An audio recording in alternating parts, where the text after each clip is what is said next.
Hello hi friends, Srivani కిచెన్కి స్వాగతం. ఈ వీడియో చూస్తున్న అందరికీ ధన్యవాదాలండి. నేను ఈరోజు దోశల్లోకి కొబ్బరి చట్నీ చేస్తున్నానండి. ఏ విధంగా చేస్తానో ఈ వీడియోలోకి వెళ్ళిపోయి చూద్దామండి.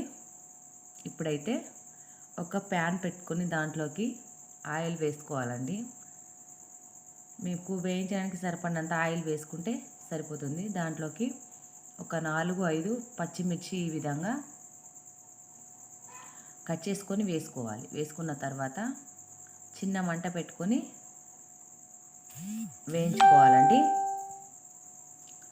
ఇలా వేగిన తర్వాత దాంట్లోకి మనం ఇంతకుముందు కట్ చేసుకున్న కొబ్బరి ముక్కలు ఎన్నైతే మీరు పచ్చడి చేసుకుంటారో, నేనైతే ఇక్కడ 1 కప్పు పట్టిందండి నాకు. అన్ని కొబ్బరి ముక్కలు వేసుకొని వీటిని కూడా చిన్నగా రోస్ట్ చేసుకోవాలండి. ఇలా కలుపుతూ వేయించుకోవాలి. చిన్న మంట పెట్టుకుంటే 5 నిమిషాల తర్వాత వేగిపోతాయండి. ఇవి కూడా ఇలా వేయించుకొని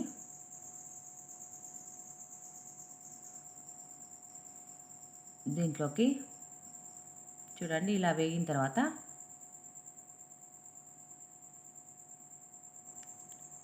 కొన్ని ఎల్లిపాయలు,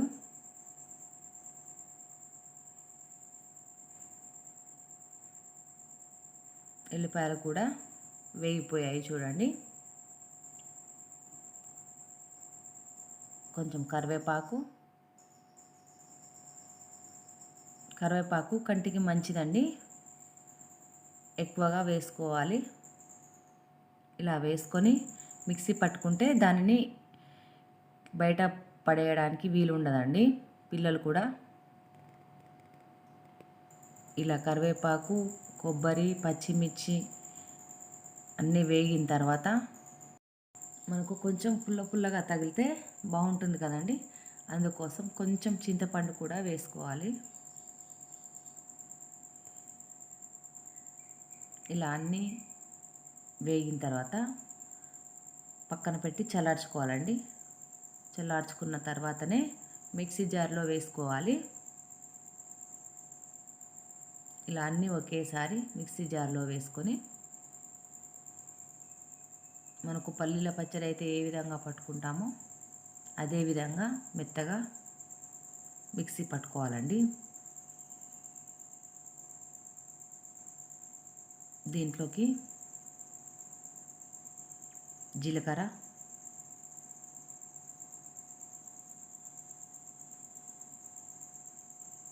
సరిపడినంత ఉప్పు,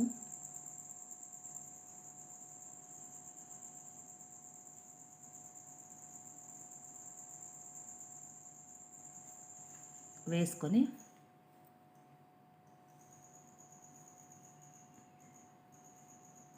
మూత పెట్టి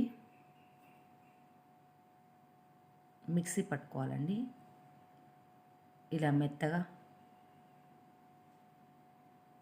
మిక్సీ పట్టుకుంటే సరిపోతుంది.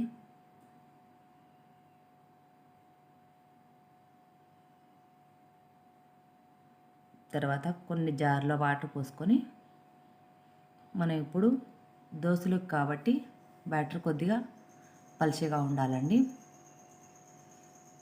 ఇలా కలుపుకొని పక్కన పెట్టుకొని దీంట్లోకి పోపు వేద్దామండి. మళ్ళీ అదే ప్యాన్లోకి కొంచెం ఆయిల్ తీసుకొని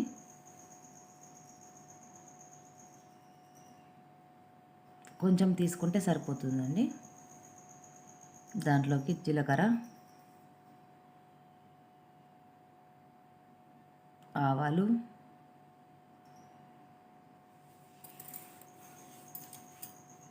ఎండుమిర్చి, కరివేపాకు.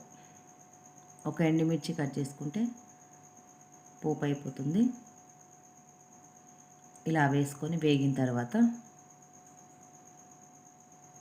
కొంచెం పసుపు వేసుకుంటే పోపు రెడీ అయిపోయినట్టే. ఇలా వేగిన తర్వాత దీనిని మనకు చట్నీలోకి వేసుకోవాలండి.